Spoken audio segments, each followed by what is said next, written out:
Okay, class, you may now take your seat. Again, good morning, class. Good morning, teacher. Can you greet your seatmate a good morning? Good morning. How are you today? We're good. I'm happy that all of you are good. Class monitor, do we have any absentees for today? We don't have any absentees for today. Wow, I'm glad that all of you are present. That means you are all very excited to proceed to our next lesson for today. Are you excited? Yes, teacher. I'm very much excited to discuss the lesson. But before that, let's have a what did you see in this object or this statement? Cabinet. Very good, cabinet. As you can see, class, this cabinet has a three-layer. This first layer, it shows the classroom rules. So the first layer, let's open it. So the first classroom rules is, can you please read? Be respectful. Okay, you should be respectful to each other. Do you want to know what is the next classroom rules? Yes, teacher. Okay, let's see what is the second classroom rules. So let's open it. So the next classroom rules is, let's see, Responsible. be responsible to anything you do. Okay, class. So the next one is,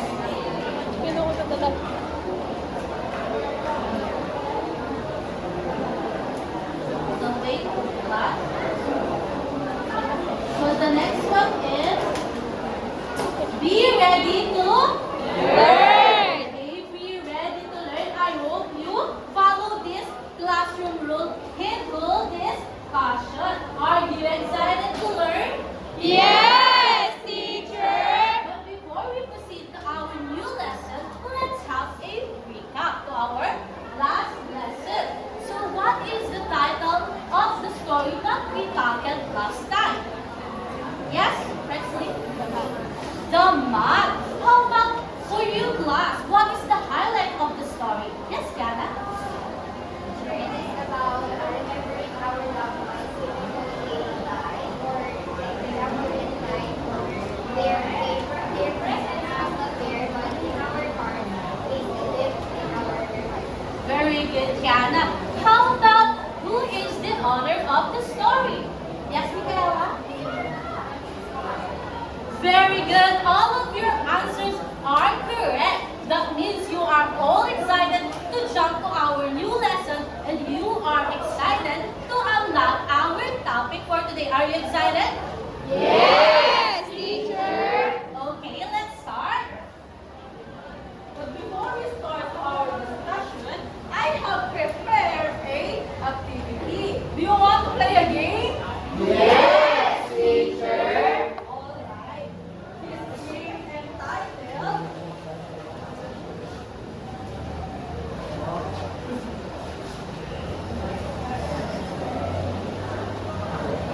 Can you please read? What color are you today? So the title of our game is What color are you today? So to find out what color are you today, I have prepared here a material.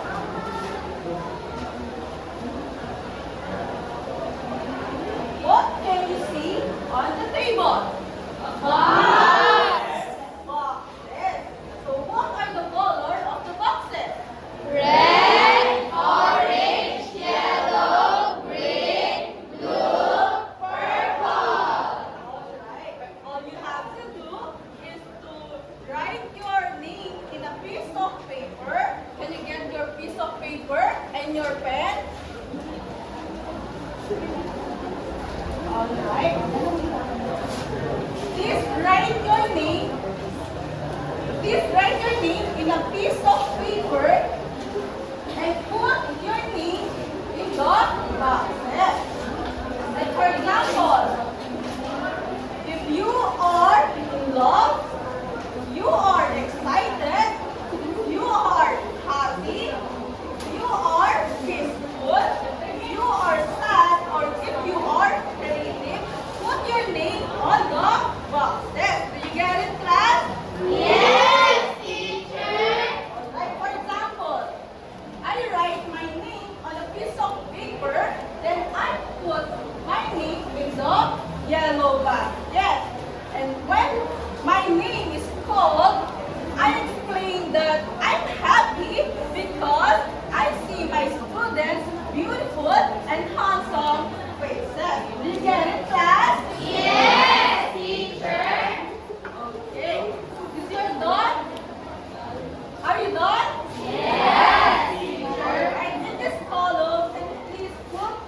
Bella ko ganyan eh.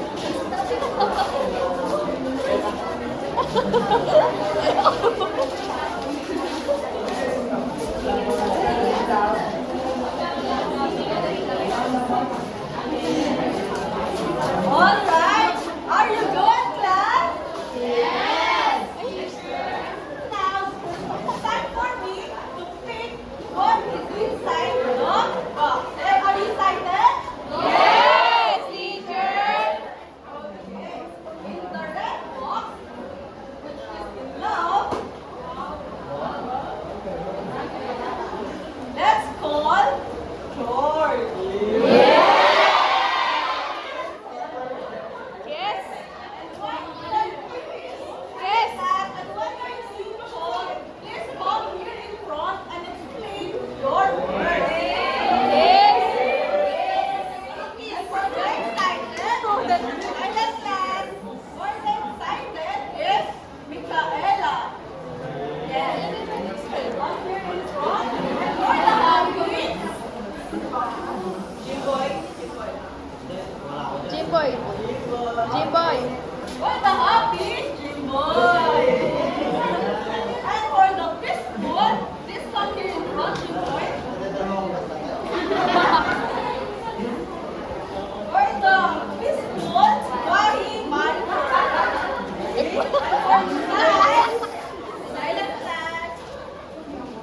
For the sad, Mulan and Pauline. Aww. And for the beautiful is Bride. Iba yata. Okay, let's see first is love. Short is love. Silent class. I mean that because I have a supportive family and I am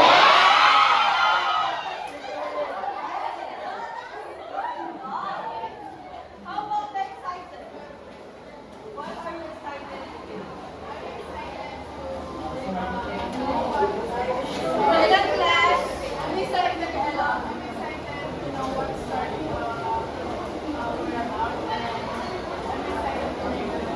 All right. He's excited to learn new things.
Sa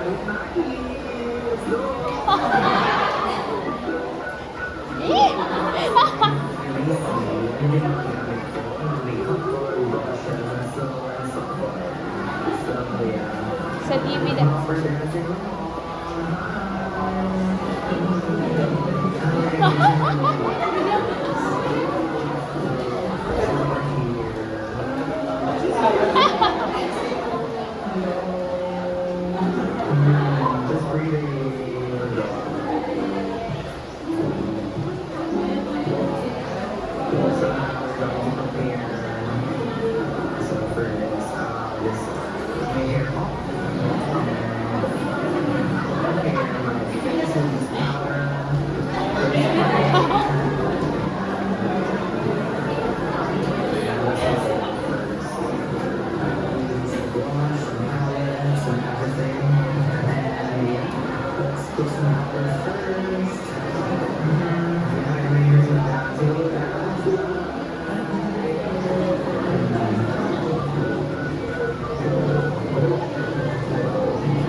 Alright, did you enjoy our video for today? Yes, teacher! Alright, so now I will ask a series of questions. What did you observe in our video for today? Raise your hand if you have one, sir. Alright, Diana, give it a try. What have you observed in the video? Alright, very good, Diana. The monkey is belong to the LGBTQ community. Well, any other answer? Yes, Nai? Yes, correct. Monkey loves to wear colorful shirts. Alright. So, did you know, class, that monkey or that man in the video is part of LGBTQ community? He loves wearing dresses, colorful clothes, and colorful makeup. And also, colorful lips. Isn't it? Did you observe that in the video? He wearing lip. So, as you can observe earlier also, he is accepted and loved by his parents. He is accepted and loved by his parents. So, I have, behind that love and acceptance in that family, we have a story for today that we're going to tackle about. So, our story for today is entitled, I Like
lesson or in the story, we will first unlock the colorful words. So teacher, why are we unlocking the colorful words?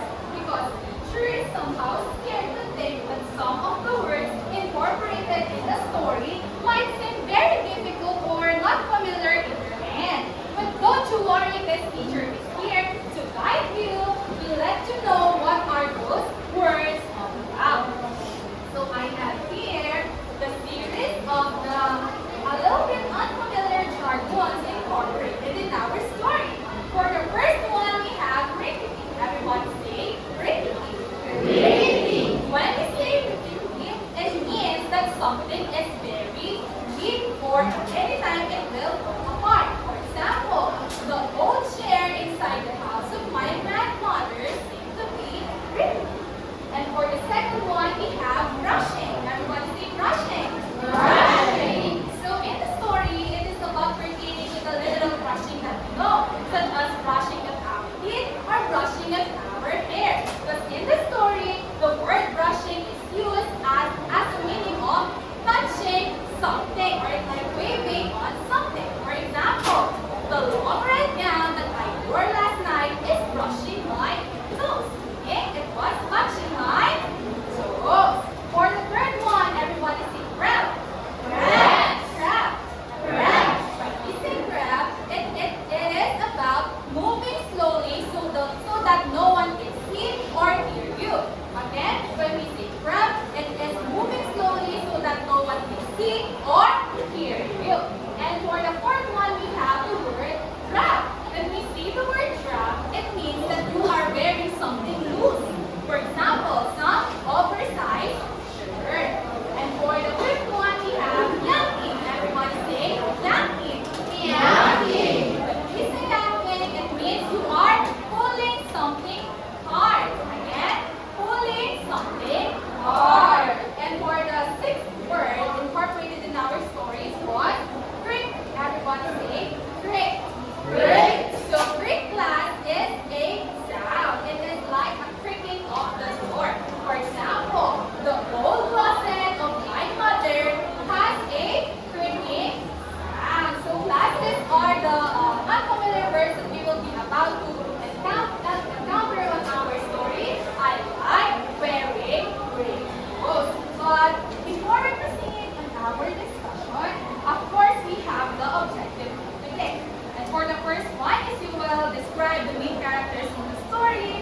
And for the second one, you will be illustrate your actions and emotions through the use of arts. And for the third one, you will reflect your personal life on the story and show respect to one another. Are you excited now to know what is our story all about? Yes, teacher. Isn't it? Before our session, I asked you to bring out your drawing and coloring materials with you. Yes. Did you bring it with you? Yes. Where are they when I see those? Very good. So class, here's the instruction for that activity. All throughout the discussion of the lesson, all you have to do is to write or to draw anything that you feel. Any emotion you feel all throughout the scene will be presented here in front. Again, all throughout the discussion of the story, I will ask you to draw or to write those all of your emotions or feeling you feel towards the story. Is that clear, class? Yes, teacher. Are you ready to start? Yes, teacher. All right. Are you still there, class? Yes, teacher. Okay. From our part, the story of I Like Wearing Rainbow. Again, what is the title of our story? I Like Wearing Rainbow. And remember, as we go through the story, you'll get a chance to connect, observe, and draw what you feel and what you imagine. Are you ready, class? Yes, teacher.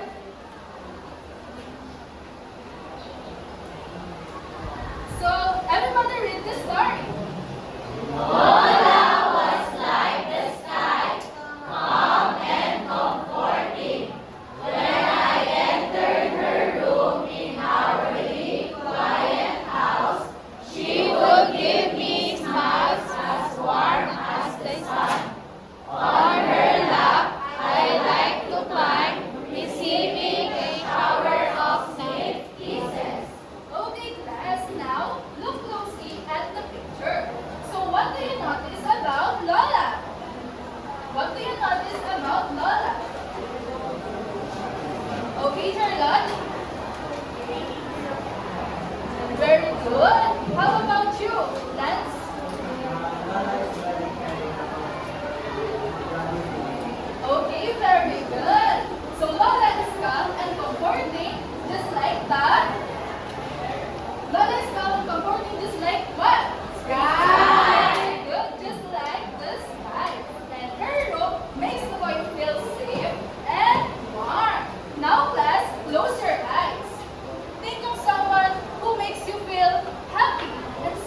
On your paper, draw one thing or one symbol that shows that person makes you feel happy and safe. You can draw just smile, hugs, or even a simple heart. So I will just give you 5 seconds to draw it. Again, draw one thing or one symbol that shows that person makes you feel happy and safe. 5, 4, 3, 2, 1. Are you done, class? Yes. Okay. So, Rhea, can you stand up? Can you show us what you do? Wow, a simple heart. So, what do you think of Rhea? They always support me and love me. Wow, thank you, Rhea. So, how about the others? Who wants to show their drawing? Who wants to show their drawing? Yes, Daniela?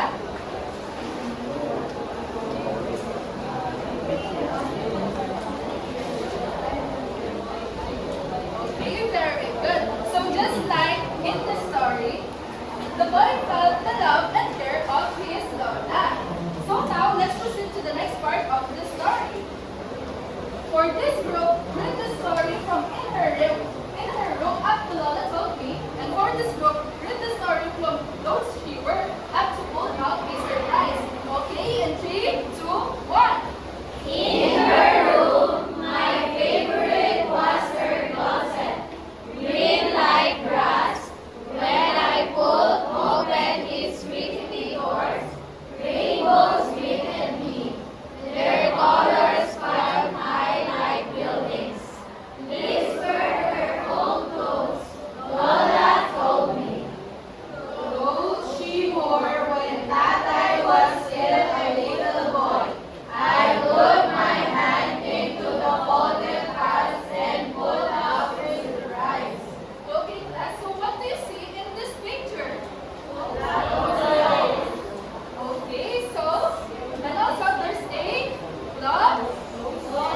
Again, there's a clothes and closet. Okay, so class, again, what is the favorite part of the boy in Lola's room? Again, what is the favorite part of the boy in Lola's room? Green like grass. Okay, so when he pulled out open his rickety doors, what greeted him?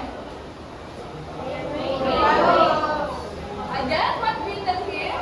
Rainbow. Okay, very good. So now, class, I have a question.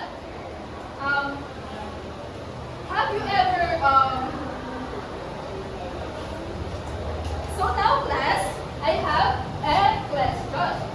So, have you ever found something exciting or surprising inside a box, closet, or a drawer? How does it make you feel? Okay, how about you, Burrell? First, I'm curious what is that what's going in the closet. First, I'm also excited on what is that. Okay, very good, Burrell. So just like in the story, the boy feels happy and curious when he opens the closet. So now, class, what do you think what will happen next? Do you have an idea? Teacher. Okay, so class, if you could reach into Lola's closet, what would you hope to find? Yes, yes. Okay, thank you. How about the others? What would you hope to find? Underwear. Okay, how about you, Fred? Wow, so Winkin. How about you, Rexlin? Okay, that's great. So now, class, are you excited to listen to our next part of the story? Yes, teacher. Who would like to read this part? Yes, Venice? A yellow skirt, a pink top with shimmering beads, a purple dress that ruffles around the neck. One by one, I tried them on. Lola would laugh the way her clothes hung loose around my body, covering my feet and pulling on the floor like knotted mice. Again, class, what are the colors that were mentioned? We have Yellow, pink, purple,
himself. He feels special. So let's proceed to the next part of the story. Please read, everybody.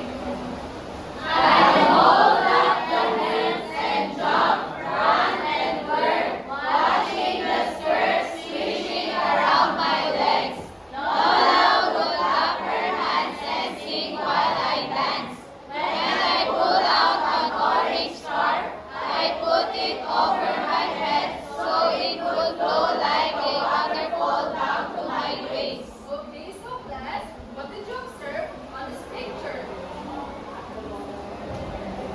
What did you observe on this picture? Yes, Delma? The boy is wearing a dress. Very good. The boy is wearing a dress. How about the others? Yes, Jumboy? Okay, the Lola is happy. Happy. So class, the boy is jumping, running, and burn, and watching the skirts reaching.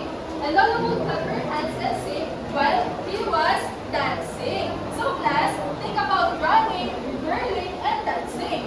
What do you feel when you dance? Happy. Very good. That's just like in the story. The boy is happy when he's dancing. Now class, everybody kindly stand up. For 5 seconds, show me your best dance move, okay? In 3, 2, 1. 1, 2,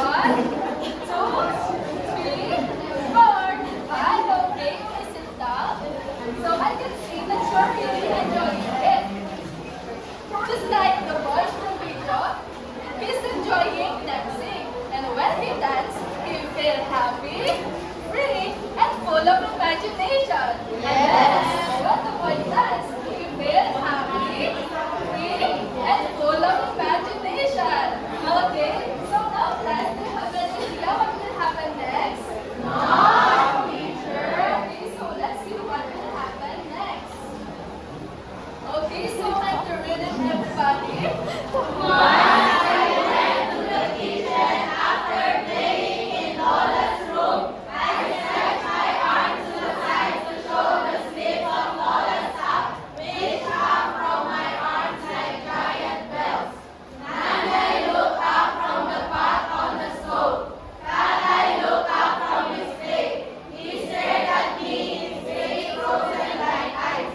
So class, what do you observe in this picture? What do you observe, class? Yes, girl?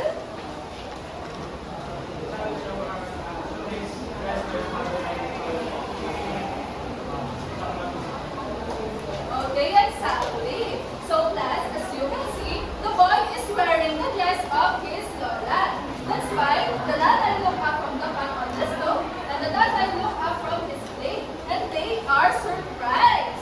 So class, have you ever surprised someone? How did they look? Okay, so now on your paper, draw their reaction. Okay, so class, it doesn't need to be detailed, okay? You can draw in just a simple shapes, faces, or emojis. Okay, so I'll give you 5 seconds to finish it. 5, 4, 3, 2, 1. Are you all done, class? Yes, teacher. Okay, so can you show me or raise your paper so I can see them?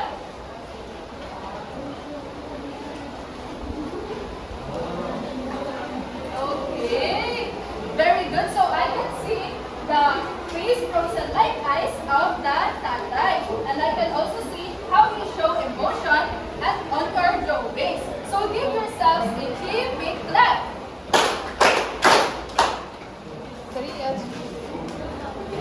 Are you still with me, class?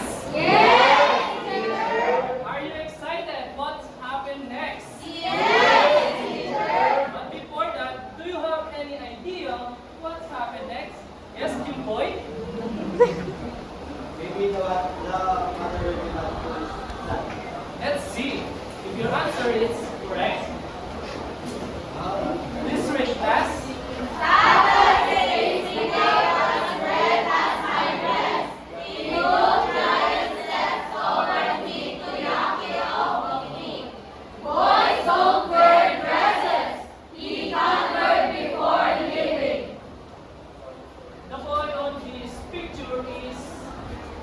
it by its mother. Why he yanked it up? Because he wearing a Dress. And what is the face of her tatay? Red. Very good. Now let's proceed to the next one. And on this script, I burst into tears and Nanay hurried over to scoop me up. Since that day, I only wore the dresses in Lola's room. why this boy is burst into tears? Do you have any idea? Yes, Nai? Correct. I have one question. If you were hurt by someone, who is the one that rely on you? Yes, Kurt? If you hurt by someone, who is the one that rely on you?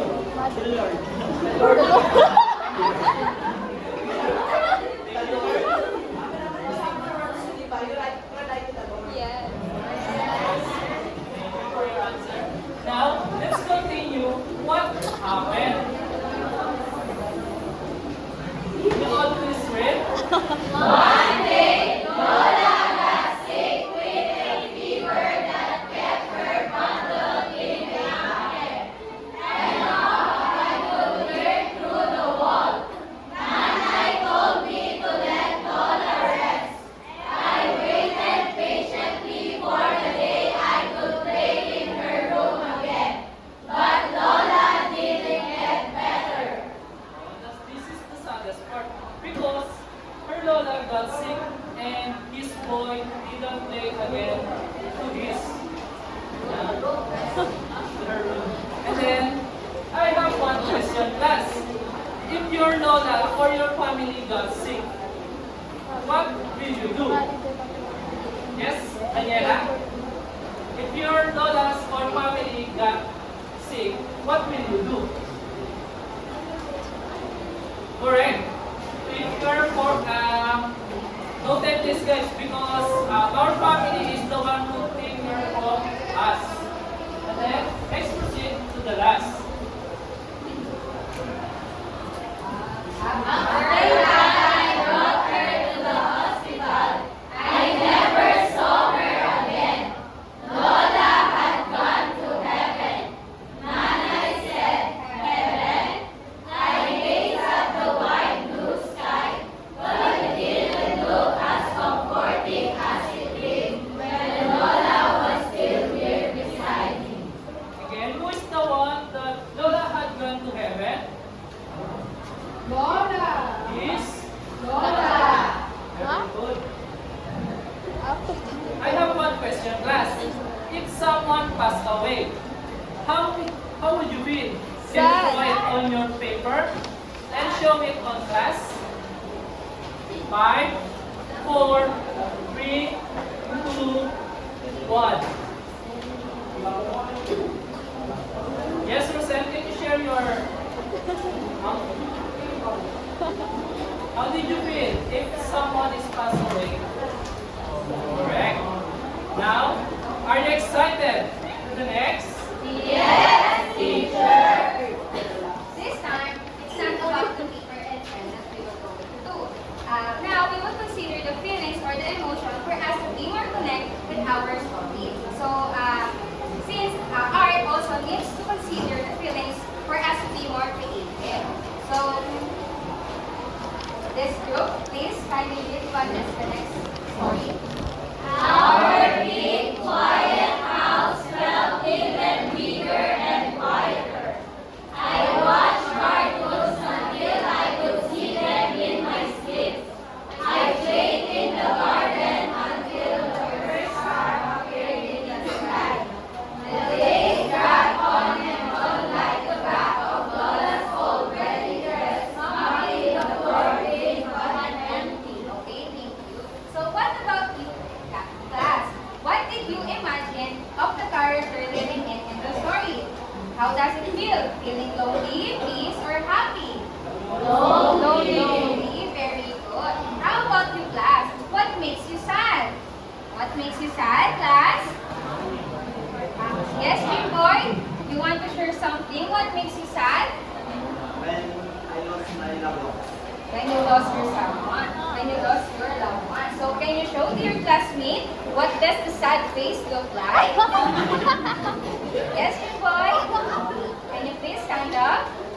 Okay, thank you. But remember, class, that it's okay to feel sad. But it doesn't mean that we need to give up. So the next one is, this group kindly read.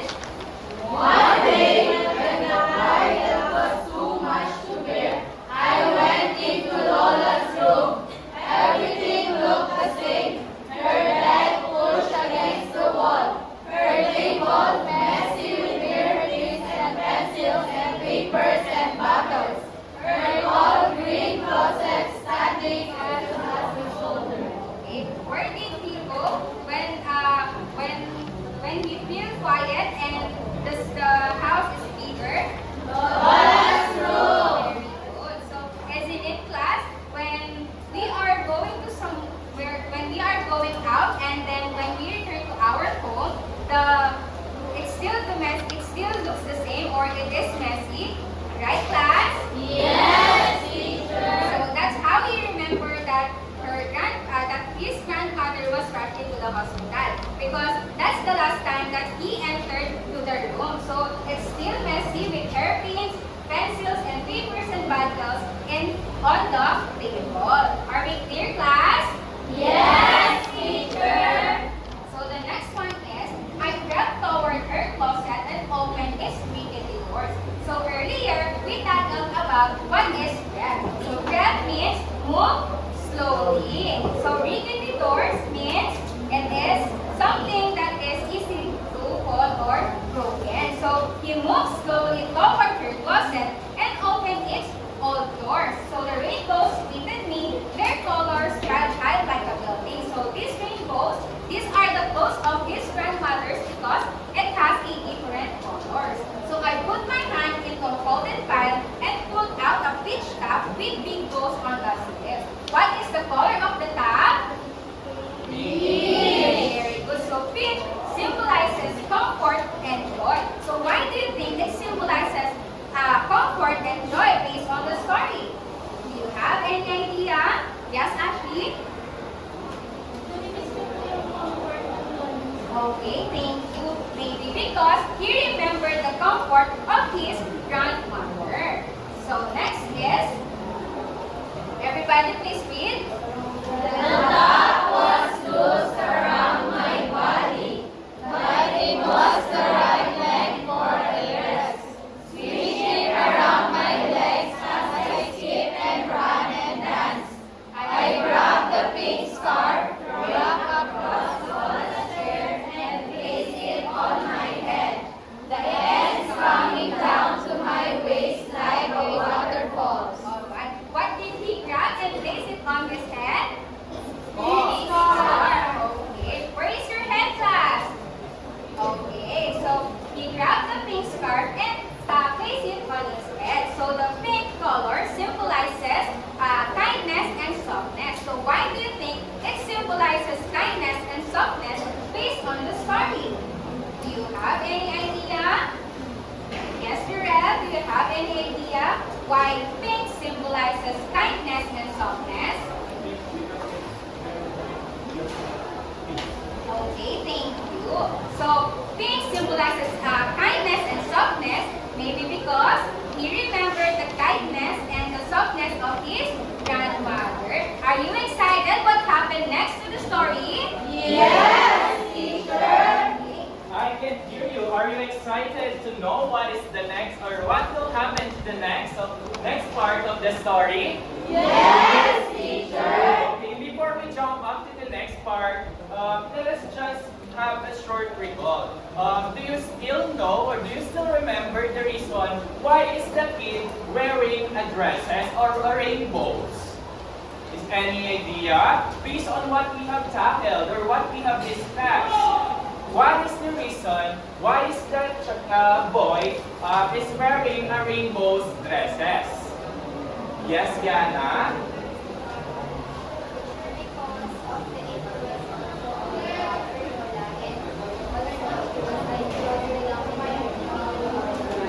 Very good. Yes, you boy, you have idea?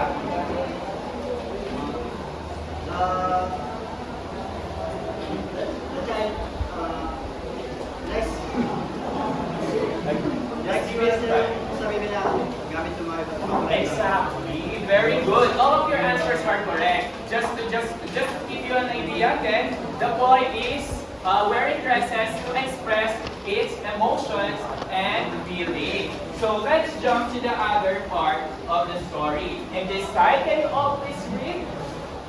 In my bed, I saw Lola clapping her hands and singing.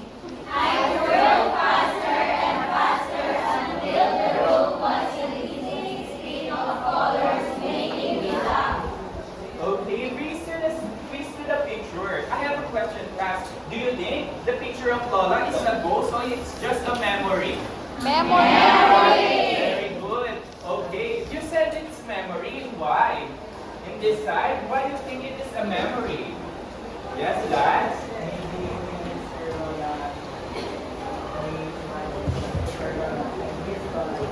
Okay, very good. Answer this remaining studying.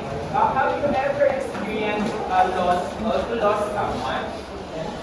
And if you remember them, since they are already in the heaven, what do you feel or what can you feel? Okay, thank you for that. So, in this part, class, probably the kid is remembering his grandmother because there's a lot of bond happening when the grandmother is still alive. So, let's jump to the next part again. In this side, can you all please read?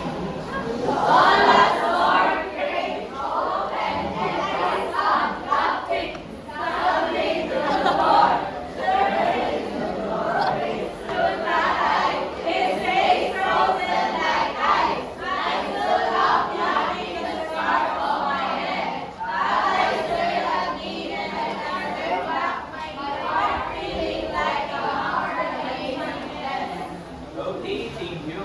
I know that you are familiar with this since I already gave the story last meeting. So based on the picture, what can you observe? What the boy illustrate? Yes, it's sad. Okay, he is sad. Maybe he is also shocked because what he is emoting. He just saw the door. The door is opening, so probably he's expecting that there is someone coming to the door. Of course, he's wearing a dresses, and then the door is just something or about to open. So in the next part, everybody please read. I held my breath as I took giant steps towards me. When he was right in front of me, he kneeled and picked up the scarf. Okay, thank you. So in this part, the boy didn't expect what his father did because, as you can see, the boy was thinking about his dad is mad. It's like a deja vu. Like a while ago, the father was faced like frozen ice because in that time he is mad. So in this time, it happened again.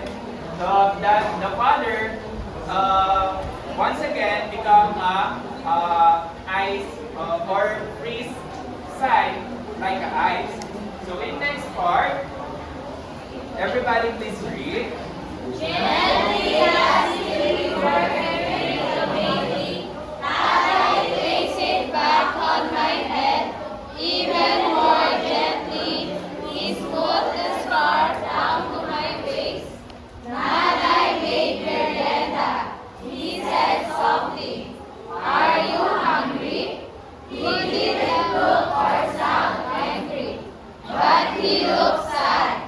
I know that as I touched his face, my thumb catching a drop of rain from the corner of his eyes. Okay, what can you observe to the picture?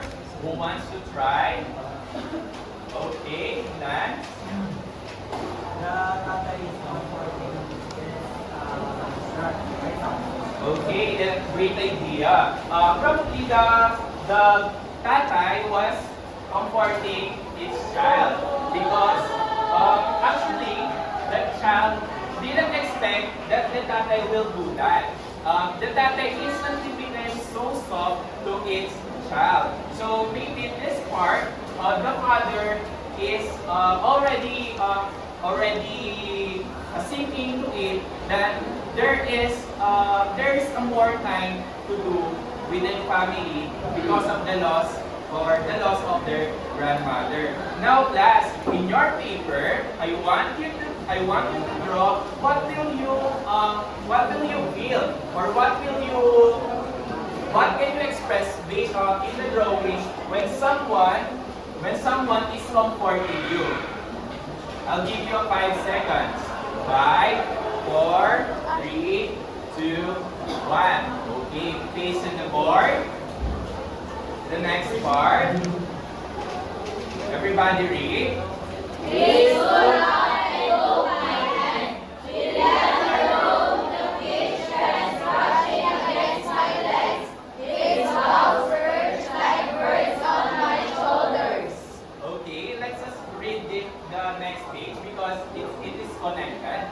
My chest felt like it was filled with rainbows from Lola's closet. Upside down rainbows, all curved up like 100 tiny smiles, as comforting as the sky, as warm as the sun. Okay, thank you, class. So this will be the last part of the story. So in the conclusion of the story, probably the child becomes more comfortable and the father is already accepted his child. So in this last part, the child already feels the comfort, the acceptance, and also the comfort of rainbows in the closet of its grandmother. So do you have any questions about the story? None, teacher. Okay. Since I already told last a while ago that your work will be part of our activity, can you show your works to me? Now, class, for your activity, I want you, or we will going to pause, or we will going to paste your work. Can I borrow? We will going to post your work on the wall. We was going to pick a little, or we will going to pick or get a tape here, and then we will going to paste it on the wall, so that every time we enter the room, we see and we can appreciate our own works. It can also express that all of us has own creativity, we have uniqueness, and also we can express ourselves through arts. But always remember, class, that expressing our emotion is not only about in arts. We can also express our emotion in the other. So everybody, please stand.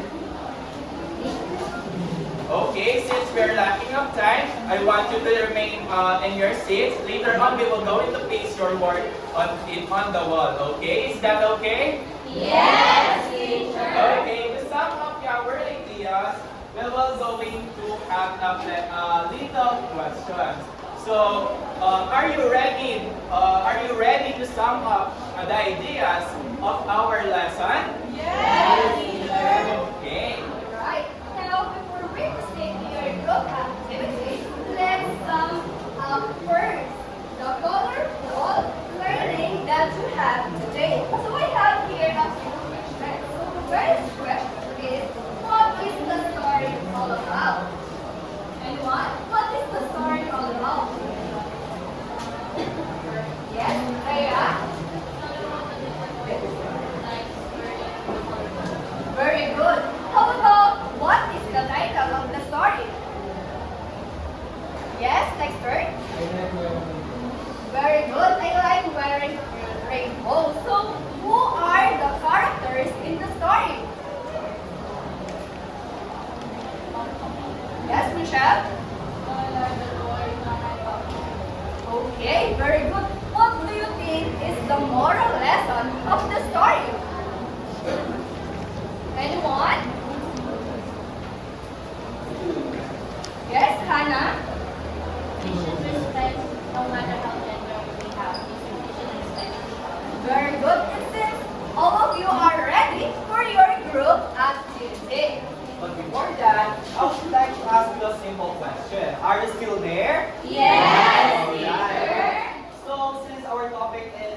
one simple question.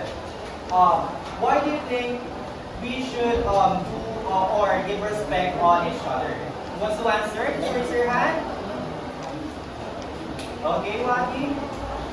I think we should give respect to each other because kasi para magbigay din sila ng respect to us. Right, thank you, Waki. That's correct. And now, one last question. Why do you think it's okay to have your own preference on wearing a dress that you like or an outfit that you like in everyday life? Who wants to answer? Okay, Brad?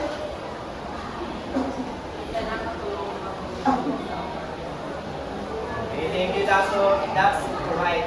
And now I would like to say that you should respect each other and just be yourself in everyday life. Okay, are you ready for your activity for today?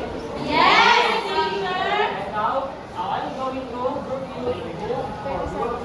So for the group 1, they will going to speak in song about the highlight wearing the rainbow. And for the group 2, they will going to create a poster for about the story that we tackled. And for the group 3, they will going to have a role play about on how they boost their confidence. And for the last group, they will going to make a poem about the story. Did you understand, class? Yes, teacher. Okay. Alright. Thank you so much. Congratulations sa last